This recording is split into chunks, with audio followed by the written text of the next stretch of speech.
يوصل ويفسدون في الأرض أولئك هم الخاسرون.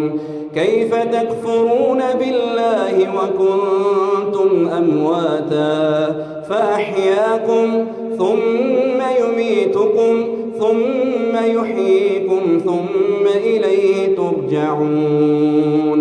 هو الذي خلق لكم ما في الأرض جميعا ثم استوى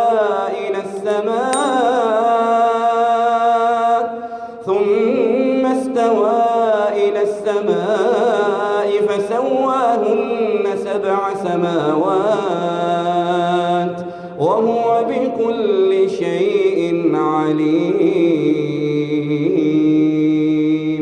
وإذ قال ربك للملائكة إني جاعل في الأرض خليفة قالوا أتجعل فيها من يفسد فيها ويسفك الدماء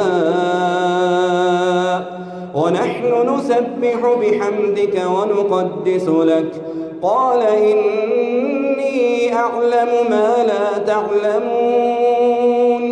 وعلم آدم الأسماء كلها ثم عرضهم على الملائكة فقال أنبئوني بأسماء هؤلاء إن كنتم صادقين.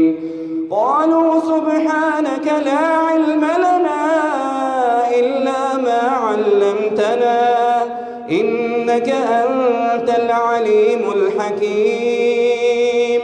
قال يا آدم أنبئهم بأسمائهم فلما أنبأهم بأسمائهم قال ألم أقل لكم إني أعلم غيب السماوات والأرض وأعلم ما تبدون وما كنتم تكتمون.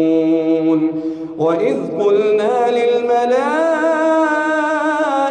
اسجدوا لآدم فسجدوا إلا إبليس أبى واستكبر وكان من الكافرين. وقلنا يا آدم اسكن أنت وزوجك الجنة وكلا منها رغدا حيث شئتما ولا تقربا هذه الشجرة فتكونا من الظالمين. فأذلهما الشيطان عنها فأخرجهما مما كانا فيه وقلنا اهبطوا بعضكم لبعض عدو ولكم في الأرض مستقر ومتاع إلى حين.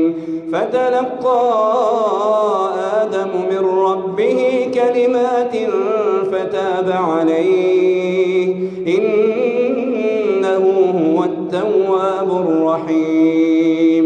قلنا اهبطوا منها جميعا فإما يأتينكم مني هدى فمن تبع هداي فلا خوف عليهم ولا هم يحزنون.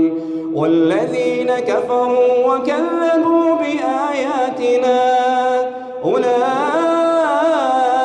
أصحاب النار هم فيها خالدون.